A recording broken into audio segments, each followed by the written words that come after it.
ये बुद्धि है और बुद्धि की अपनी एक सीमा है, सरहद है, एक दायरा है, एक बैरियर है। उस बैरियर से पार जाने के लिए आपको उस व्यक्ति से जुड़ना होगा जो आज के डेट में सच में समझ की सीमा से पार जा चुका है। लेकिन वो व्यक्ति हमारे लिए समझ की सीमा में फिर आता है, हमें समझाता है बुद्धि से, तर्क से, फिर हम समझते हैं, फिर हम उनके साथ हो लेते हैं समझ की दुनिया के बाहर। ये बुद्धि है, ये ब्रेन है। आपको इस ब्रेन से हृदय तक का सफ़र करना होगा। हृदय की अपनी एक दुनिया है, उसी में परमात्मा बसते हैं, उसी से प्रेम खिलता है, प्रेम के पुष्प खिलते हैं, और वही सागर है, वही अनंत है। हरि अनंत, हरि कथा अनंता, ठीक वही बात है। तो आप तार्किक लोग ठहरे, आपकी समझ की दुनिया की है, बुद्धि की दुनिया की है। बुद्धि बताती है समझ के, तो ये समझ की दुनिया हुई।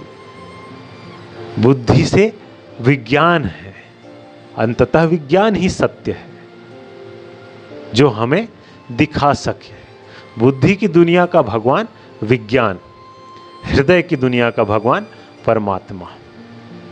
बुद्धि की दुनिया का भगवान विज्ञान।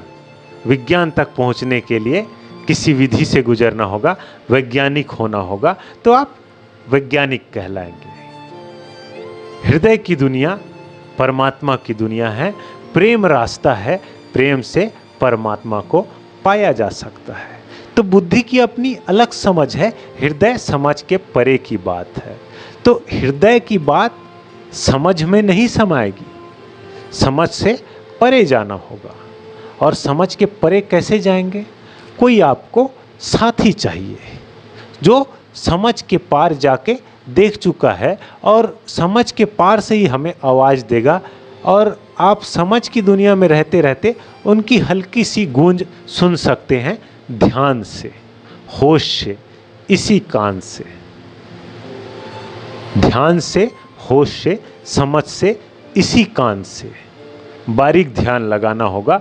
आप समझ के देखें ना, जो मैं कह रहा हूँ उस बात को समझने के लिए ज़रा ध्यान लगाना होगा। तो इस तरह से मैं आपको अपने ध्यान से जोड़ूंगा, आप समझ जाएंगे कि हाँ, ये आदमी ठीक कह रहा है। तो वैज्ञानिक कहता है कि हृदय हार्ट है, हार्ट के 4 चैम्बर होते हैं, और चैम्बर का अपना अपना काम है। कोई चैम्बर से एक लाइन निकलती है जो शुद्ध रक्त कणिकाएं पहुंचाती है। एक चैम्बर से पाइपलाइन निकला है, उसमें से एक काम है जो अशुद्ध रक्त कणों को उस तरफ पहुंचाती है। तो ये विज्ञान ने बताया, विज्ञान की अपनी समझ है जो बुद्धि की है, और यही सत्य है। वैज्ञानिक होना कोई बुरी बात नहीं है, विज्ञान से परे होना भी कोई बुरी बात नहीं है। एक वैज्ञानिक बन गया, विज्ञान का खोज कर दिया, एक भक्त बन गया, भगवान का खोज कर दिया।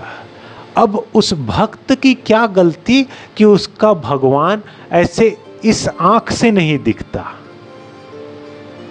अब वैज्ञानिक का अपना मजा है कि उसने जो खोजा वो आपको इस आंख से दिखा सकते हैं, लेकिन भक्त ने जो खोजा है वो भी दिखेगा, पर इस आंख से नहीं, इस आंख से। समझ के परे भी एक आंख होता है जो आपको अंदर तक ले जाता है।